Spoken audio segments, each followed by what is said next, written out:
Hello, everyone. Good evening. How are you all doing? I hope I'm audible and visible to all of you. I will quickly check also that if I'm live and audible and visible, and then we can start with our session.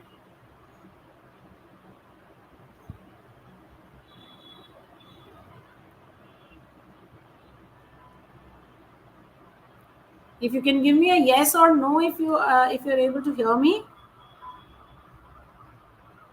If you can give me a yes or no, if you're able to hear me.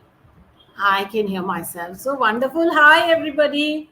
Welcome to this NMAT critical reasoning session where we will be covering a few questions on critical reasoning. Critical reasoning, of course, is one of the important parts of your NMAT verbal ability section. If you look at the NMAT paper, it is based or modeled upon GMAT to a certain extent.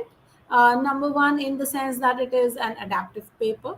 Number two, that it has a lot of questions which are very similar to GMAT. So they definitely have a lot of critical reasoning questions. In the last class, we had discussed some questions based on statement assumption, statement conclusion, and so on.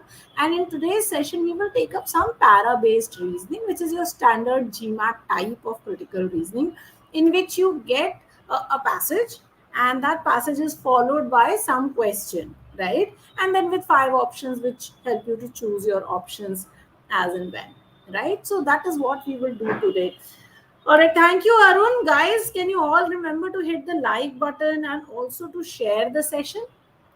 Please like the session and also please share it. The minute we are at numbers 10, we can start the session. We are already with 9 people here, and that then just means that we are waiting for one more person to join, and then we can start. Also remember to subscribe to our YouTube channel, because the minute you subscribe, you start getting notifications to our channel. So when these sessions will start off again, you will be able to see. Okay, remember to hit the bell icon, of course. That's very important. My name is Abhilasha, and I've been your VRC teacher for so long. So let's do this, guys. Let's start. Critical reasoning, of course, like I said, very important. Let's understand what a critical reasoning question looks like, and then we will take it forward from there. So the question looks like this. It has a small passage. This is called an argument. Okay, this passage is based uh, has a question, okay, which is based on this. So this second thing is a question, and then finally you have some options to answer. Whenever we are solving these questions, the first thing we always do is read the question. So our first task is to read the question. So for example, here it says the argument is most vulnerable to criticism on which of the following grounds, and we try and identify what is that ground on which this argument is vulnerable. So we understand the question, then we look at the argument and we try and solve the argument accordingly. Okay, so that is what the process for critical reasoning is. Remember, every argument, I will write it here just so that you understand it very quickly. So every argument has three parts. One, it has something called a conclusion, which is what the author wants to tell you, his claim. Then you have a set of statements which prove his claim, which are called premises. Now, the premises can be written or they can be unwritten, or they may be called assumptions. So, the unwritten premises are called assumptions. So, you have premises written there, you have conclusions written there, and then you have the assumptions which are understood. Okay. Now, these understood questions are these understood premises or facts are not written down, but they have to be true for the conclusion to be true. So most of the questions are based on the conclusion. Sometimes the questions are based on premises. Sometimes the questions are based on assumption. Okay. All right. Let's get started with our question. I have 6 questions for us. We will discuss these questions one by one. Let's take a minute, read this question, and try and solve it. Okay. I'll wait for you to solve. I'll move myself out of this page so that you can read it very well, and then we will discuss this question.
All right, let me bring myself back onto the screen. Let's understand this passage and then see what he is saying. So, this argument has a problem. Okay, what is that problem we are trying to see? So, he says in this argument that there is preventive treatment for diabetes, which you can do. If you do this, then what happens is you don't get stroke and you don't get heart disease. So, you end up saving money. Okay, very simple, very easy. Okay, and then he says, yet this money that you save is only one fourth of the amount that is required to one fourth of money required to treat the diabetic population. And then he says, therefore it is not justified, so preventive treatment of diabetes makes no sense, right? Now we have to break this argument and we have to say, no, this is wrong. Okay, this argument is wrong. So let's take a look. It says it relies on the judgment of experts in a matter to which their expertise is irrelevant. Well, there are no experts that are being spoken about here. So can A be the answer? No. Look at two. It presupposes what it seeks to establish, but it hasn't presupposed anything. So therefore, not B also. Look at C. It simply ignores the existence of potential counter evidence. But no potential counter evidence is mentioned here, and therefore C cannot be the right answer. Look at D. It seeks to arrive at a general conclusion based on evidence that may be insufficient in itself to support that conclusion. What is the evidence that they have given? They have said one fourth of the money is all that is saved from not getting strokes or not getting heart diseases. And that's why preventive treatment of diabetes does not make sense. But this evidence is not enough. This evidence by itself does not say that it doesn't make sense. We are saving one fourth of the money, that is a lot of money. So instead of spending 100 rupees on diabetes, you spend only 75. That's a lot of money. So D could be a good choice. I look at E, it generalizes from atypical occurrences, occurrences that are strange or unusual. You're generalizing from there, but the passage does not say anything like that. So the correct answer, guys, will be option number E. And that's your correct answer. Let's take a look. Oh, yes, option number E, D is the correct answer. Sorry, my bad. D is the correct answer. All right, let's look at the next question. Everyone, here's your second question. Let's read it and let's try and solve. Again, I will move myself out of the screen and then we can solve this.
So if you were to look at this question, it's a very interesting one.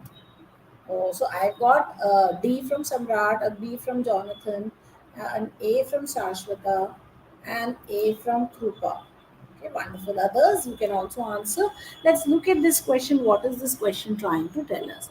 So the question is saying that if you treat the launch lightly, then Pyongyang would get leverage to demand concessions. If you impose sanctions, then Pyongyang will withdraw from the six party talks. So, two things. So, if you treat the launch lightly, Pyongyang will get leverage. Okay. If you impose sanctions, then again Pyongyang will withdraw from the six party talk. Okay. So, that is what. So, more viable course of action will be, so this doesn't make sense, this doesn't make sense. Probably a better course of action will be to improve, refurbish the existing sanction structure. It's been neglected so much so that it's ineffective. If you reinforce it, it will send a very strong message, and China and Russia will also not have grounds to object. So now we want to say that this logic is incorrect. Okay, this does not make sense. That if you refurbish the existing sanction structure, you will not be able to do anything. Why? Now, for that, if you look at option number A, it says recently the existing sanction structure was revamped and new provisions were already added. So, if it has already been done, then you cannot do it again, because that only means that it is making no sense. So A can be a good choice. Pyongyang was adamant to go ahead. So if they're adamant to go ahead, then refurbishing the existing sanction structure or not will not do anything for the explanation. So eliminate B. Look at C. Sanctions have always been resorted to as a last measure. Again, this has nothing to do with weakening the argument, right? That you want to reinforce the sanctions. The other countries are wary of Pyongyang's demands, again does not make sense because it doesn't have anything to do with our argument. Look at E. Punitive action can retrieve the situation. Yes, but punitive action cannot be taken through the current this thing. So again, it doesn't make sense. So the only one that really weakens is the one that says that the existing sanction structure has been revamped. So how are you going to revamp it again? It's been recently done. So something that's been recently done does not need to be done again, right? All right. So that was your correct answer. Very good, Jonathan. I hope you've understood it, and yes, wonderful. So correct answer was A, yes. Let's look at the third question. Here you are. Let's do this one.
So I've got a C from Jonathan. I've got an E from Shashwat.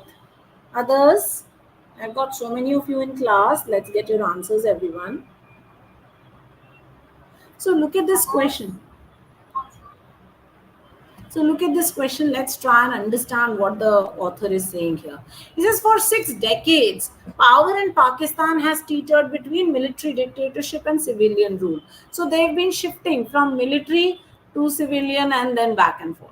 When the civilians' credibility was exhausted, the army came back. When the armies were too much, the citizens again, political parties. So Pakistan is now at a dangerous moment where the credibility of both the military and the civilians has gone for a toss, right? How long before the poor and the middle class turn to the theocrats? So is now a new option that is going to come, that of the theocrats, not the military, not the civilians?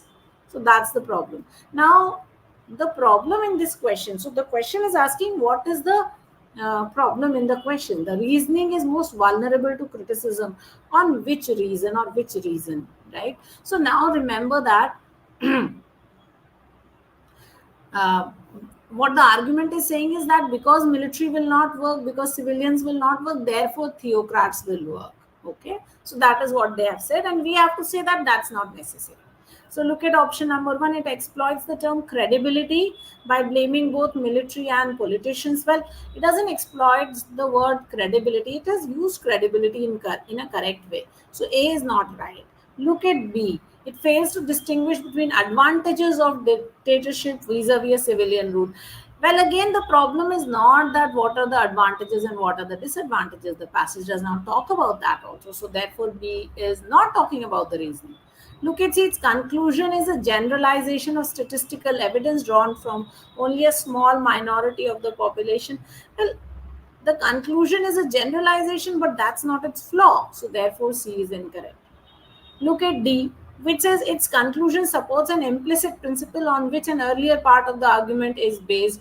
Which implicit principle is the conclusion states supporting? No. So therefore not D also. Look at E, since there are only two options historically, the argument has created a third option. But can that third option be really true? No. And therefore that's the logical problem here and the correct answer.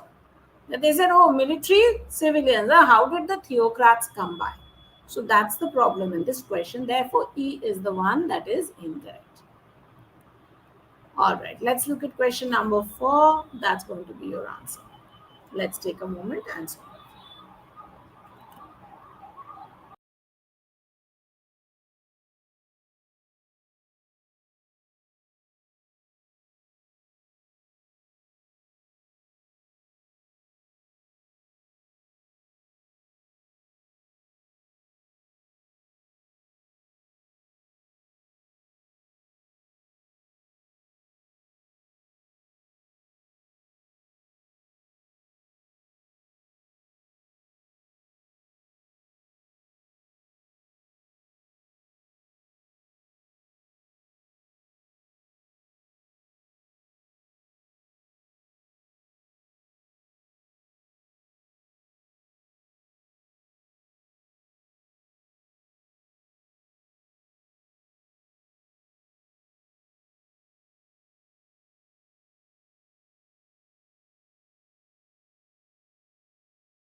All right, I'm getting my answers. I've got A. Jonathan has given me A. Krupa has also given me A. Let's take a look. So it says, of course, India is not Britain. And no foreign ideas can simply be imported wholesale into our country. So you can't bring those ideas directly and just use them here. But we must acknowledge the grave risk to the national fabric of any community being alienated from the police. So, if there is any community that is alienated, there's a problem. Our police forces must reflect the diversity of India. Such a policy would be the other side of the coin, a tough security policy which is indispensable to reassure the common urban resident, terrorized by bomb blasts, that the government can keep them safe. So, people need to be sure that the government will keep you safe. So, which one of the following describes the intention of the author of the given argument? So, why has the author written this argument? Take a look. It analyzes the desirable result of undertaking the course of action that appears to be the best. So, it is looking at what is the course of action that what is the course of action that you have to take. The course of action is that the police force must reflect the diversity. But on the other side of the coin, there has to be a very tough security policy, and that may or may not happen. So it is trying to analyze the desirable result of undertaking this course of action. Can be a good choice. Look at B. It argues that our country needs to learn a lesson from Britain. No, it doesn't argue that. So not B. Look at C. It provides information that is consistent with an explicitly stated premise. But there is no such premise that is mentioned here. So not C. Look at D. It presents a consideration that undercuts an assumption on which the argument depends. There are no assumptions that are being undercut. So no. Look at E. It denies an alternative solution, but it doesn't give you an alternative solution. So not E. So the best answer here will be option number A. So that is your correct answer. All right, let's look at question number 5. I'm going to give you a minute to solve this. Okay.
All right, so I'm getting some answers. I've got Krupa with a D, I've got Shashwat with a D, I've got Jonathan with a D also. Others get, let me see your answer. So it says the drug blocks the activity of a substance that the brain apparently needs to retain much of its learned information. So whatever information is there, to retain it, there is a drug that is needed, and that substance is blocked by that drug. And if enhanced, the substance could help ward off dementia and other memory problems. So if you increase the amount of that substance, dementia and other memory issues will be reduced. So far, the research has been done only on animals, but scientists say this memory system is likely to work almost identically in people. So which of the following must also be true? So human beings always respond the way animals do. No, not necessary. Animals always respond the way human beings do. No, not necessary. The above described substance can be developed in the laboratory. We don't know. Similar impact of the enhancement of substance must be expected on humans as in animals? Yes. So if something has happened to the animals, the same way it will also happen to humans. So that's something that we can assume. For every ailment of humans, animals are used as guinea pigs. We don't really know if they're used as guinea pigs. So, not that. The only one that is true is that if you're doing something, then that must work. So, if you are using an experiment that has been conducted on animals and you're applying it on humans, then you're assuming that it works, right? So, therefore, D is the correct answer. So, yes, good job, you guys. Satvik, Shashwata, Jonathan, Krupa. Very nice, all of you. Excellent. Let's go to the next question. Question number 6. Here we are. So, which of the following would strengthen the need for neurobics exercises? Let's read and solve.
So, what is this question asking you? It is asking you which of these statements will say that yes, we need more neurobic exercises or we need neurobic exercises. So, what is the passage saying? It is saying that according to these neurobiologists, Katz and Rubin, who've written this book called Keep Your Brain Alive, the how you can prevent memory loss and increase mental fitness is by using neurobics. It's like aerobics, similarly, neurobics.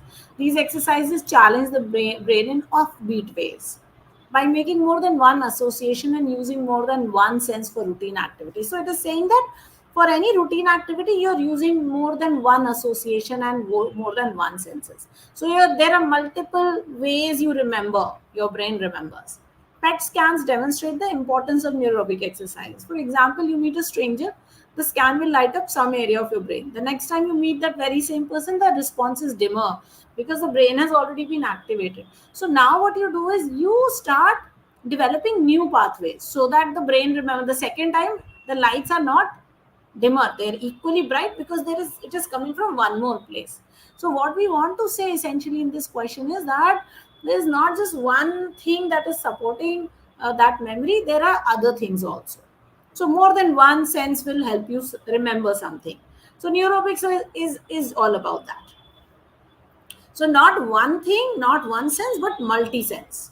Now look at option A, which says chefs insist that food is a feast for the eyes as well. So food, of course, is a feast for your senses, for your taste.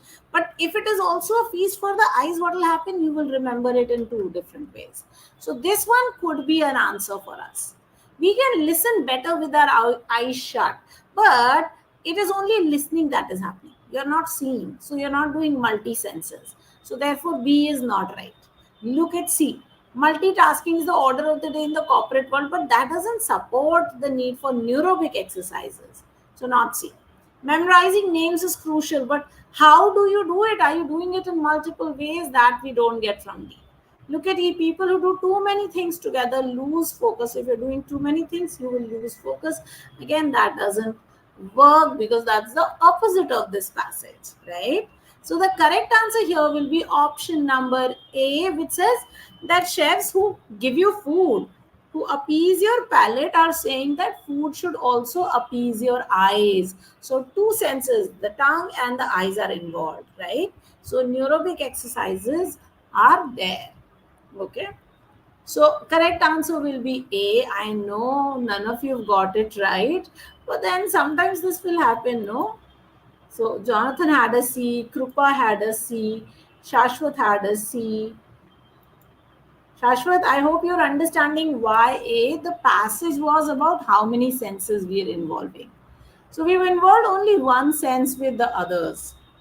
With C, with A, we are involving more than one sense. We are saying that food be a feast for the eyes as well. Okay, so that is the second sense that is being involved. All right.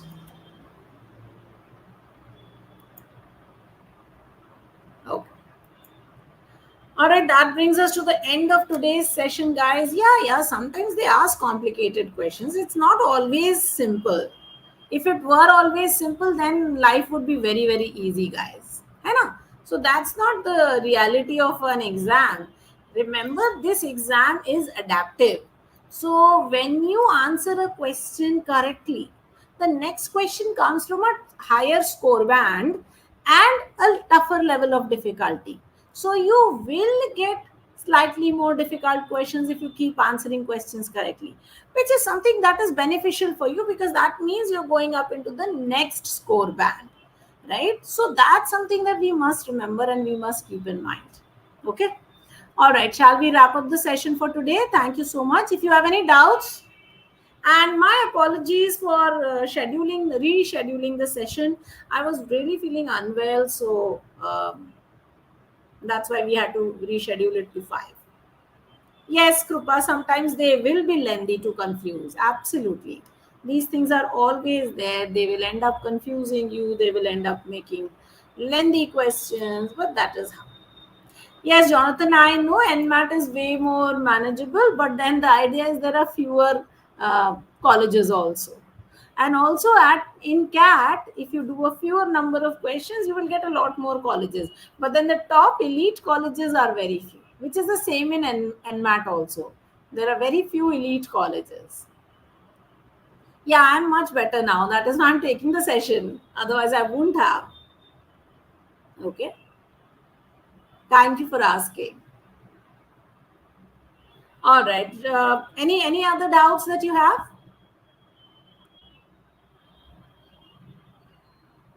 Okay, then let's wrap up the session. Thank you everyone for being here and for cooperating. You guys are the best. If you have any doubts, please put your doubts in the comment box. We can take it up.